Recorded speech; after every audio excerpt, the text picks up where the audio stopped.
Ho, ho, ho. Merry Christmas. Okay, well, good morning. Let me get a cup of coffee here. I'm drinking my coffee out of my Baumholder coffee cup, and reminds me of the Christmases that I spent in Deutschland. So, my Brüders und Schwestern, frohe Weihnachten und ein gutes neues Jahr. Tschüss. Anyway, so I am here. I'm back. Bad haircut I got the other day. You can always tell a good haircut after 2 or 3 days. This was not a good one. Anyway, well, Father Francis back. It's been a while. I've been on a little hiatus. So I'm back on Christmas, and I thought I would just share with you just a kind of a simple Christmas reflection.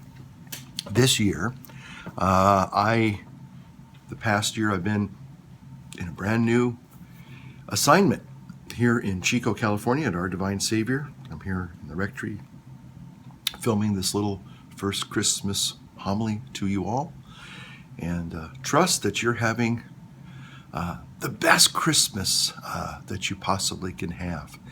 And I'm going to talk a little bit about what Christmas really is all about. Now, that sounds a bit pretentious that I'm going to tell people what Christmas is really all about. I mean, all you need to do is watch the Charlie Brown Christmas special, and you'll know what Christmas is all about, Charlie Brown. You know, the 50-year anniversary of the Peanuts version of the Christmas Carol, if you will.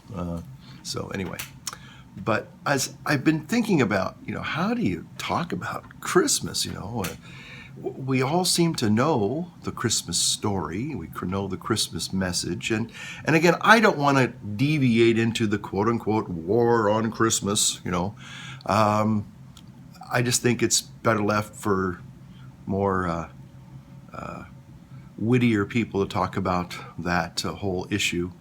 So I'm going to just completely take a departure from that. But as far as just getting down to basic Christmas, we all know the Christmas story.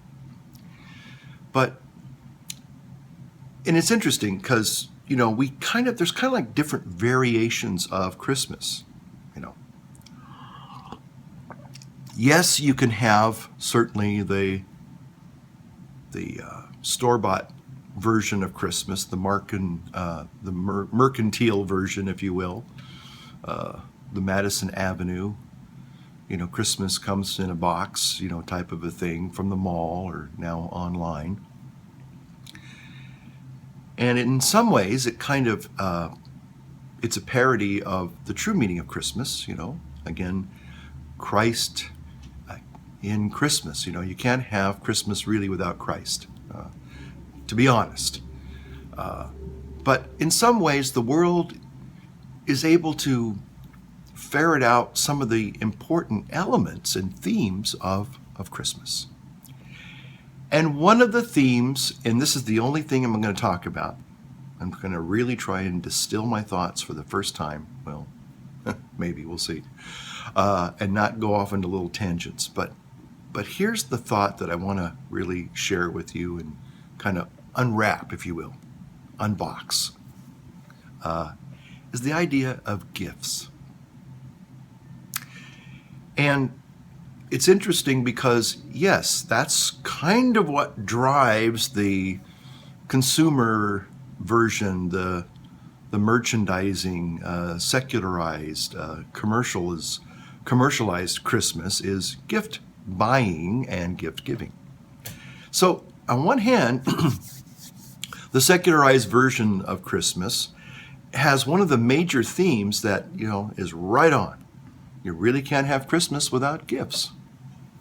And I'm going to explain that in just a moment. Now, some people might be saying, well, no, it's not about gifts. Well, yes, it is. But it's what kind of gifts?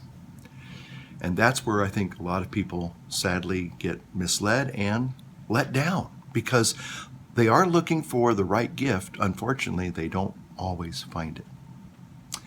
It's interesting because if you listen to the people on the radio, the TV, the internet now, talk about, the gifts. What kind of gifts are you going to give for everybody on your Christmas list? And depending upon how popular you are, you're going to have a lot of big, a lot of presents and gifts to buy for people. So, but then they tag on this little extra. Not only are you going to go out and buy people gifts, which is a wonderful thing to do. Give gifts actually is really what it's about, is giving gifts, not so much going out and buying gifts, but actually just giving a gift. And so then they tag on, at the end, give the perfect Christmas gift to everybody on your holiday, quote unquote, shopping list. The perfect Christmas gift. So, wow, what is the perfect Christmas gift? Well, I would like to submit to you that it can be found, and has always been found, in the real meaning of Christmas, and that is, certainly people say, well, it's the baby Jesus. Well, yes, it certainly has a lot to do with the baby Jesus, but it's a lot more than that. It's gets really down into the nitty-gritty of why the baby Jesus came in the first place. We call that the great feast, the great mystery of the incarnation. God becoming present, hint, hint, hint, to all of us. What I would like to submit is, what is the perfect Christmas gift is, are you ready for this? Are you sitting down?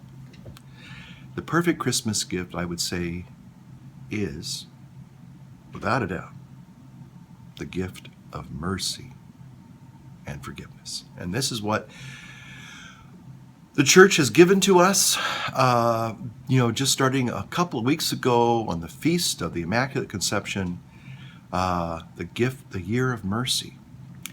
And what is the year of mercy? What is this wonderful, in some ways very mystical gift? Well, it is a gift that is given, again, by God. Sometimes gifts kind of lose their meaning if there's not a person behind it. We all get little empty Christmas gifts, quote unquote, during the holidays. And I don't want it to sound like person's not being grateful, but sometimes, have you ever been to a white elephant gift party where just get a goofy gift, and those are a lot of fun, but basically when we get those kind of, I hate to say meaningless gifts, usually what they really are, what I'm really referring to probably are these Christmas cards from your insurance company. Doesn't that warm the cockles of your heart? Wow, I got a Christmas card from my insurance agent. Now that's a sweet idea. I mean, it's not, there's nothing wrong with that. And if my insurance lady is watching, please, I think it's nice that you do that. But what I'm trying to say is that, let's be honest, I don't have a relationship with my insurance agent unless I bang up my car, then they become pretty important to me, and I'm important to them every month when I make my premiums. But we really don't spend time together and talk about personal things. It's a nice little business gesture, but again, it's not really that personal commitment, not just a personal interaction, but a personal commitment. And so when I look at the perfect Christmas gift and I talk about mercy and forgiveness being part of this great Christmas gift, what I'm talking about is the fact that it has to initiate with real people. We have to receive this gift, and it has to be given. It has to be, if you will, bequeathed by a real person. It's not something that you can kind of like do online. You can't, send away for mercy. It doesn't come in a box. It doesn't come from the mall. It doesn't come from a store. It doesn't come from online somewhere. Mercy is a gift that is given by a real person, and his name is Jesus. Jesus actually is the gift that God the Father gives to us. But what is this gift of mercy? Well, again, I want to go back to the idea of, the perfect Christmas gift. And I would say the perfect Christmas gift is, and I think most people would agree with me, is a gift that really does keep on giving, not just throughout the first year you get it, but throughout a lifetime. Many of us have recognized in our lives that there are gifts that have traveled with us probably for many, many years and decades in our lives.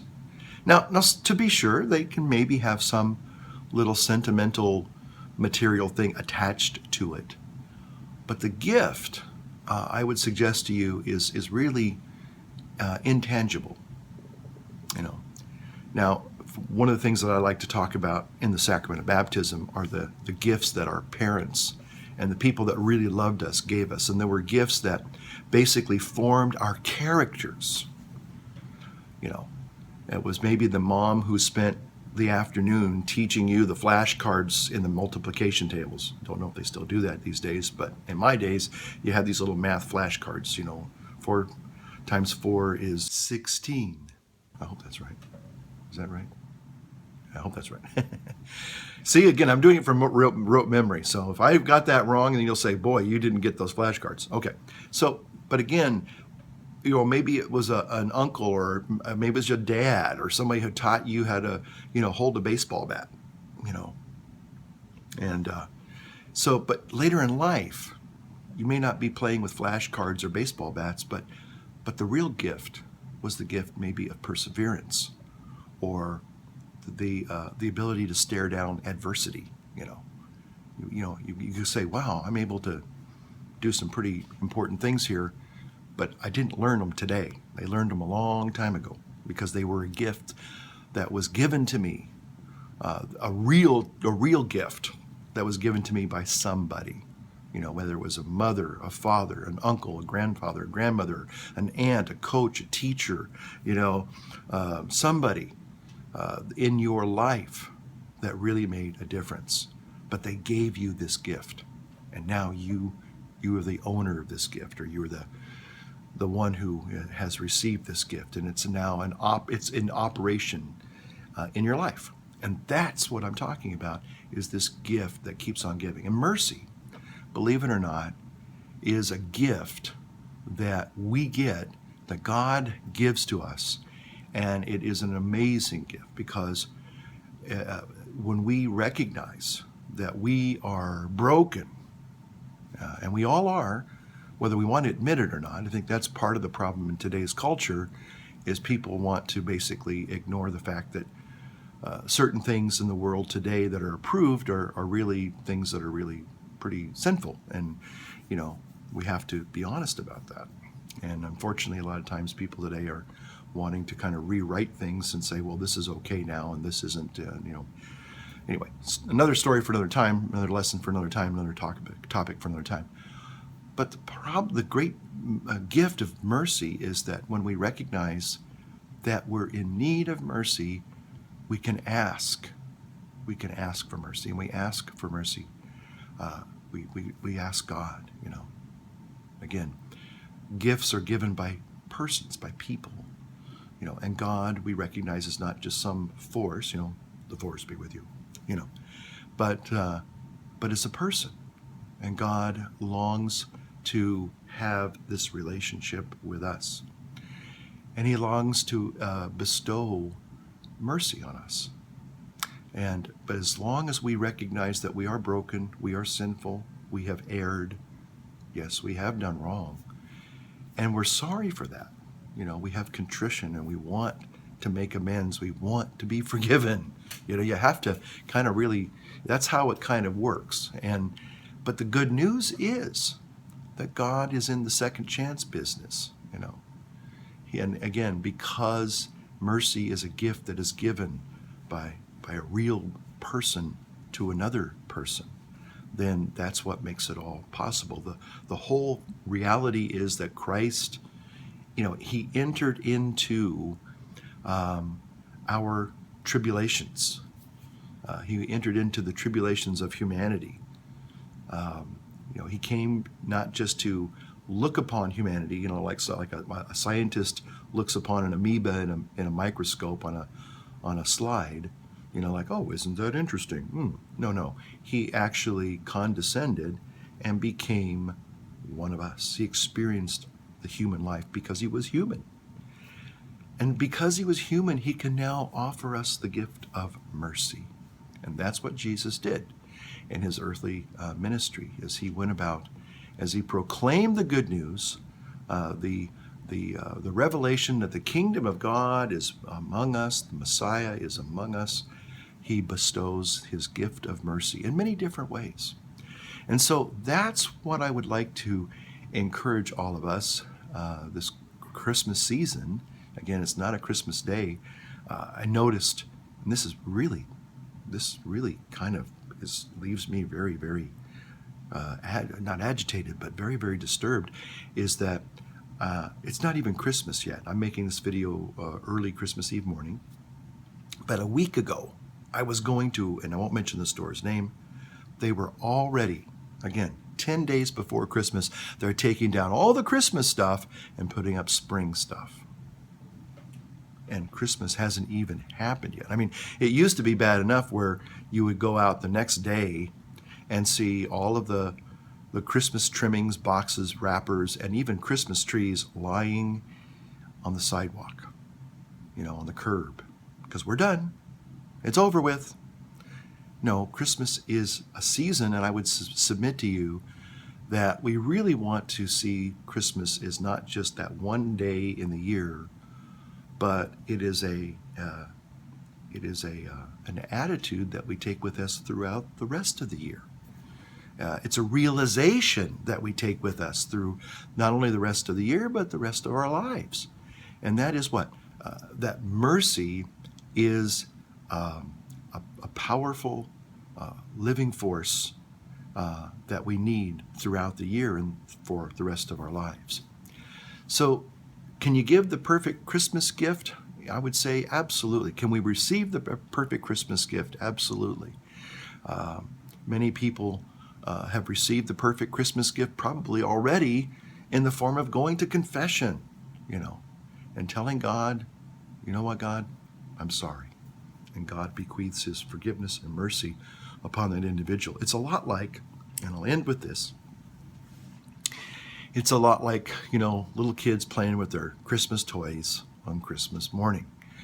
And oh yes, there's lots of excitement and there's lots of fun until the toy breaks.